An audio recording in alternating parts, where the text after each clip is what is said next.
प्रयागराज में भी बनी हुई है बाढ़ की स्थिति। गंगा और यमुना नदी का जलस्तर बढ़ने से बाढ़ जैसी स्थिति बनी। निचले इलाकों में पानी भरा, बुरी तरह से प्रभावित हुए लोग।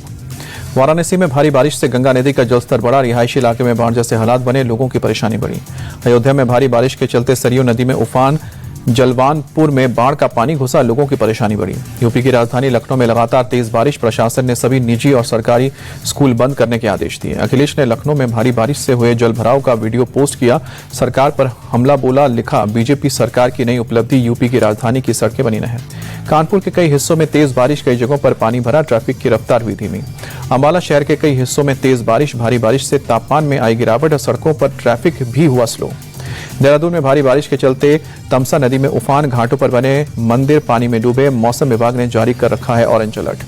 सेना पर राहुल गांधी के बयान पर सुप्रीम कोर्ट की सख्त टिप्पणी, कहा कि आप नेता विपक्ष ऐसे बयान देने से बचें।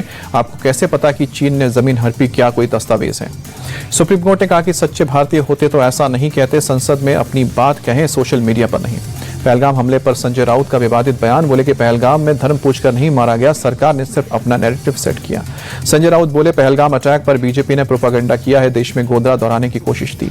संजय राउत ने कहा कि देश में हिंदू मुस्लिम दंगे की आग लगाना चाहती थी बीजेपी, पीड़ितों ने बीजेपी की साजिश नाकाम की। संजय राउत के बयान पर इमरान मसूद का रिएक्शन, बोले कि पहलगाम पर हिंदू और मुसलमान क्यों, पहलगाम में भारतीयों को मारा गया। संजय राउत के बयान पर बोली टीएमसी सांसद सागरिका घोष, का कि पहलगाम पर सांप्रदायिक राजनीति करना गलत। पहलगाम हमले में शामिल आतंकियों पर बड़ा खुलासा, 3 आतंकियों के पाकिस्तानी होने के सबूत सामने आए। ऑपरेशन महादेव में तीनों आतंकियों को मार गिराया गया।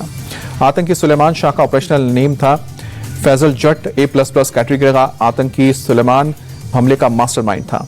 हमले में शामिल अबू हमजा का ऑपरेशनल नाम अफगान था। आतंकी यासिर का ऑपरेशनल नाम था जिब्रान। सुलेमान अबू हमजा के पास से पाकिस्तानी वोटर कार्ड भी मिले हैं। लाहौर और गुजरांवाला की वोटर लिस्ट में दोनों के नाम। सैटेलाइट फोन में मिले माइक्रोचिप से पाकिस्तानी पहचान हुई है। पीओके के रावलकोट और कसूर के रहने वाले हैं आतंकी।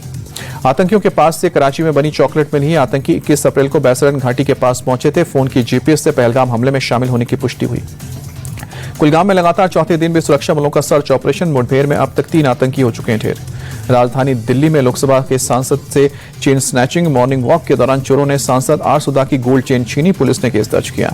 सांसद आर सुधा ने गृह मंत्री अमित शाह को चिट्ठी लिखी, कानून व्यवस्था पर सवाल उठाया। प्रियंका गांधी के साथ लोकसभा स्पीकर से भी मुलाकात की।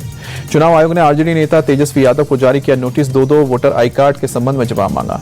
चुनाव आयोग ने तेजस्वी को दूसरे एपिक नंबर वाला कार्ड को सौंपने के लिए कहा, दोनों एपिक नंबर की होगी जांच। तेजस्वी यादव के आरोपों पर केंद्रीय मंत्री गिरिराज सिंह बोले, तेजस्वी सिर्फ झूठ बोलते हैं, भ्रम फैलाते हैं। झूठ बोलते बोलते उन्होंने अपने पहचान पत्र के बारे में भी झूठ बोला।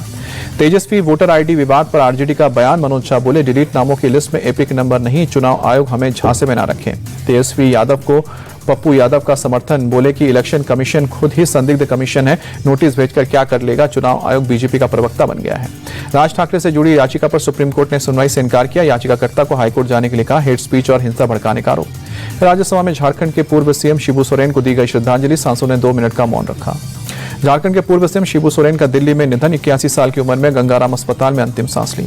झारखंड के सीएम और बेटे हेमंत सोरेन ने ट्वीट करके निधन की जानकारी दी, लिखा कि आज मैं शून्य हो गया, गुरुजी हम सभी को छोड़कर चले गए। प्रधानमंत्री मोदी ने शिबू सोरेन के निधन पर दुख जताया। ट्वीट करके लिखा, उनके निधन से दुखी हूं, परिवार और प्रशंसकों के साथ मेरी संवेदनाएं। शिबू सोरेन के निधन पर झारखंड में 3 दिन का राजकीय शोक। सरकारी भवनों में 3 दिन तक राष्ट्रीय ध्वज आधा झुका रहेगा।